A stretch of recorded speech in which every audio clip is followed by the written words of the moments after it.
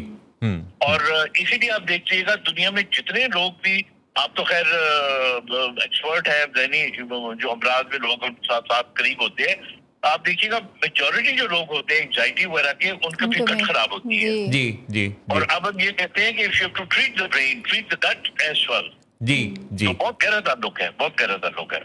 آپ کی یہ جو اسٹڈی ہے لائف کے جس سٹیج پر وزڈم کا یہ جو لیول ہے، جس میں کہ یہ آپ اس ڈسکوری پر اپنی ریسرچ آگے بڑھا رہے ہیں، تو یہ فرمائیے گا کہ یہ جو لوگ ہماری زندگی سے چلے جاتے ہیں، کئی دفعہ لوگوں کے وہ پیارے رشتے جو ان کو پھر فزیکل فارم میں ویسے نظر نہیں آتے اور اس دار فانی سے کوچ کر جاتے ہیں ظاہری طور پہ، تو ان کے ساتھ جو کنیکشن ہم دیکھتے ہیں کئی دفعہ لوگوں کی یادوں میں، باتوں میں، خیالات میں، خوابوں میں، وہ جو ایک کنیکشن لوگوں کو فیل ہوتا ہے. اسی طرح سے کئی دفعہ کوئی بہت فاصلے پر موجود فرد جس کو آپ یاد کر رہے ہوتے ہیں. ریسنٹلی میرے ساتھ ایک اسی طرح واقعہ ہوا کہ میں اپنے 30 سال پرانے ایک دوست کو یاد کر رہا تھا، اور یاد کرتے کرتے اچانک یہ ہوا کہ حالانکہ روٹین میں کبھی نہیں اس کا سٹیٹس آتا واٹس ایپ پر، لیکن اس کا سٹیٹس سامنے آ گیا.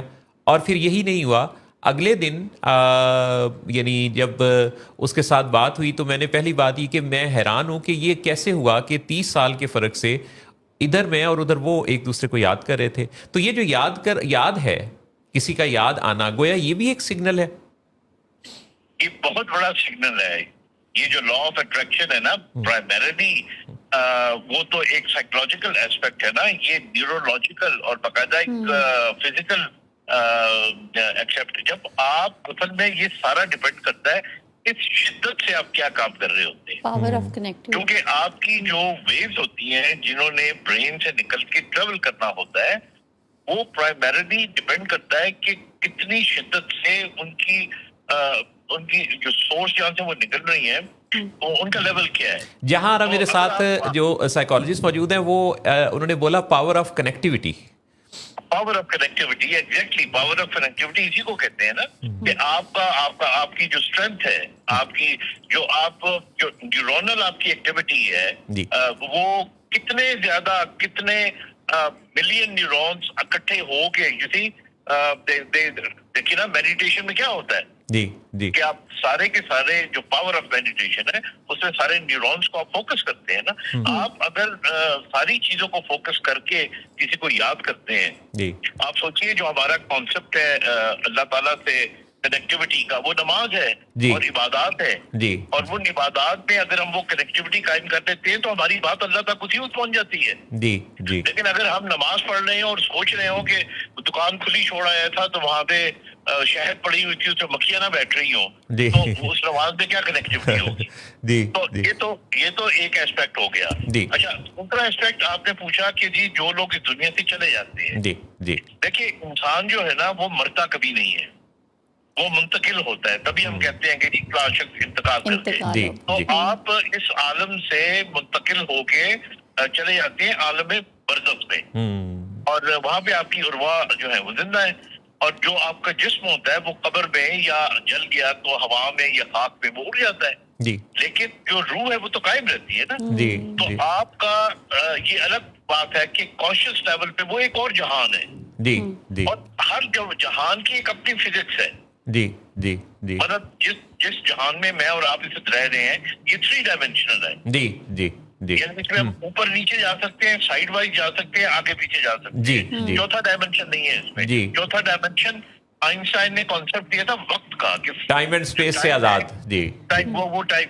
تو یہ جو لوگ ہوتے ہیں یہ اس جہان میں ہوتے ہیں جس کے اندر یہ ڈائمینشن ایک ایڈیشنل ڈائمینشن ہوتا ہے. اور غالباً اس میں کہنے والے ریسرچرز تو یہ بھی کہتے ہیں یہ شاید کوئی 11 تک ڈائمینشنز کا خیال. 11 تک ڈائمینشن, ہاں, لیکن مطلب یہ ہے کہ 11 تک ڈائمینشن کا تصور موجود ہے, لیکن کسی بھی حد دیکھا جائے. میں آپ کو ایک چھوٹی سی مثال دے دیتا ہوں. دیکھیے, میں اور آپ ایک دیوار کے اندر سے نہیں گزر سکتے.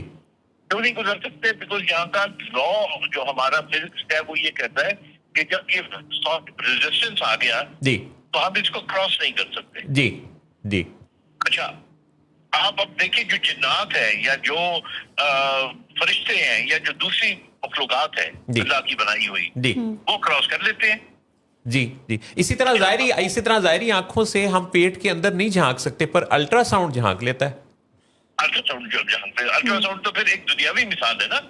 تو میرا کہنے کا مطلب ہے کہ دنیاوی مثال اس حد تک چلی جاتی ہے تو پھر آپ سوچئے نا کہ اللہ کی بنائی ہوئی مخلوق کے جو اپنے لاز ہوں گے, تو فزکس کے سارے لاز وہاں پہ تبدیل ہو جاتے ہیں. تو یہ تو بڑی ایک انٹرسٹنگ, اسی لیے اگر آپ دیکھیں تو انسان, جب میں کہتا ہوں بلکہ میری یہ کتاب آ رہی ہے, میں یہی پوچھنے والا تھا کہ نئی کتاب کون سی لکھ رہے ہیں اور کیا کس ٹائٹل سے اور کب تک؟ جی, میری 3 کتابیں اس وقت جو ہے نا وہ ہے. میں کرتا یہ ہوں کہ ایک وقت پہ 2 یا 3 کام کر رہا ہوتا ہوں. آج کل ریٹائر آدمی ہوں, بیکار سا ہو گیا ہوں, تو میں نے کہا چلو اور کچھ نہیں, پھر لکھنا شروع کر دو. آپ کمال کرتے ہیں. آپ کی زندگی میں جو تیسرے کا رول ہے نا وہ بھی بہت زیادہ ہے. تیسرا جنم ہو, یا اسی لیے شاید آپ نے 3 کتابیں جو ہے وہ اس وقت انڈر پروسیس ہیں. تو ان میں سے ایک دوسری کتاب کا نام تیسرا پہلو بھی ہے. اچھا, جی مجھے پتا ہے. آپ کو بھیجوں گا, میرے خیال وہ آپ کو نہیں بھیجی میں نے. آپ ضرور جہاں رہا تو یہ کہتی ہوتی ہیں ایسے موقع پہ کہ عطا ہو. بالکل. میں اس پہ تھوڑی بہت اس کتاب میں نے بالکل ہی دیکھیے ہم سب کے اندر سائنس اپنی جگہ پہ ہو گئی, ڈسپلن اپنی جگہ ہو گیا, یہ سارے پہلو تو شخصیت کے ہوتے ہی ہیں, لیکن اس کا حساس پہلو, اس کا محبت کرنے کا پہلو, محبت کروانے کا پہلو, محبت کو اپریشیٹ کرنے کا پہلو, یہ وہ چیزیں آئی تھنک اگر آپ کسی سے پوچھے نا کہ دنیا کا سب سے امیر آدمی کون ہے, تو میں ہمیشہ کہتا ہوں دنیا کا سب سے امیر آدمی وہ ہوتا ہے وہ جو سب سے زیادہ چاہا جائے. اور جب میں یہ کہتا ہوں نا کہ سب سے زیادہ چاہا جائے تو اس کا مطلب یہ نہیں کہ کتنے لوگ اس کو چاہتے ہیں, اس کا مطلب ہے چاہے ایک ہی دنیا میں شخص ہو لیکن اس کو اتنا چاہتا ہو کہ اتنا کوئی اور کسی کو چاہ ہی نہ سکے. ہمارے ایک دوست ہیں تو انہوں نے ایک دفعہ ایک شعر لکھا, یہ دوست ہیں فرتواز شاہ, تو ان کا شعر ہے کہ میں نے چاہا ہے تجھے اپنے خدا سے بڑھ کر, میں نے یہ بات زمانے کو بتانی تو نہیں. تو وہ جو آپ نے بات کہی تو آپ کو جو ہے وہ محبت کرنا اور محبت کروانا دونوں کے آپ ایسے ماہر ہیں کہ میں نے یہ دیکھا ڈاکٹر خالد جمیل اختر صاحب کے جو بھی آپ سے ملتا ہے وہ اٹھتے ہوئے اس کو یہ فیل ہوتی ہے کہ وہ تو کوئی بہت بڑا انسان ہے, اور اسے آپ جو خود شناسی کے پروسیس سے گزارتے ہیں, اور اس کے اندر کیونکہ میں نے 33 سال کے عرصہ میں مجھے اب بھی یاد ہے کہ جب میں پہلی دفعہ آپ سے ملا تھا تو آپ نے مجھے کہا کہ محسن تمہیں معلوم ہی نہیں ہے کہ تم کتنے باصلاحیت ہو, تمہارے پاس تو وہ طاقتیں ہیں وغیرہ وغیرہ. آپ نے مجھے بہت اس انداز سے انکریج کیا کہ مجھے لگنے لگا کہ وہ سب کچھ جو کہ لوگوں کو بظاہر کچھ چیلنجز کے ساتھ مشکل نظر آتا ہے وہ کچھ بھی نہیں ہے, بڑا آسان ہے.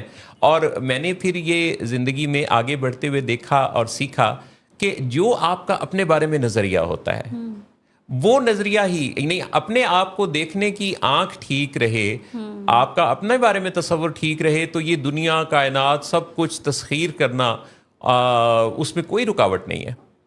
نہیں بالکل, مجھے یاد ہے اپنی آپ سے ملاقات کا, اور میں نے جو کہا تھا میں اب بھی وہی کہتا ہوں, اور مجھے سب سے زیادہ خوشی ہے کہ آپ اس وقت بہت چھوٹے تھے اور جو میں نے کہا وہ کتنا سچ ثابت ہوا. لیکن اس کے پس پردہ میں بالکل خوشامد نہیں کر رہا آپ کی, بیکاز آپ تو چھوٹے بھائیوں کی طرح بھی اور بیٹوں کی طرح بھی ہو, اور there is one quality in you which very few people have, and that is purity. میں نے آپ کو اگر مجھ سے کوئی ایک لفظ میں پوچھے تو I would say you been such a pure person. اور میں نے اپنی پوری زندگی میں بہت سے لوگوں کو ملا, بہت اچھے, ظاہر ہے لوگ سارے ہی اچھے ہوتے ہیں, برا تو کوئی نہیں ہوتا, لیکن آپ کی جو پیورٹی ہے وہ ٹو بی پیور, آپ نے کبھی کنٹیمنیشن نہیں کی, کبھی کسی کا دل نہیں توڑا آپ کی گفتگو کے اندر, اور یہ ایک اتنا بڑا پازیٹیو اورا ہوتا ہے. تو یہ اللہ کی عطا ہوتی ہے, you can't practise and get it. میری ہمیشہ سے دعائیں آپ کے ساتھ رہیں گی, اور it's been lovely talking to you. I hope we should talk more frequently. انشاءاللہ اگر آپ کے پاس آپ سمجھیں گے تو ہم اس سے بات کریں گے انشاءاللہ. ضرور انشاءاللہ. اور بہت بہت شکریہ آپ کے قیمتی وقت کے لیے. آپ نے اپنی میٹنگ میں تھے, وہاں سے آپ نے وقت نکالا. خوش رہیے, سلامت رہیے. بڑی بہت شکریہ. اللہ حافظ.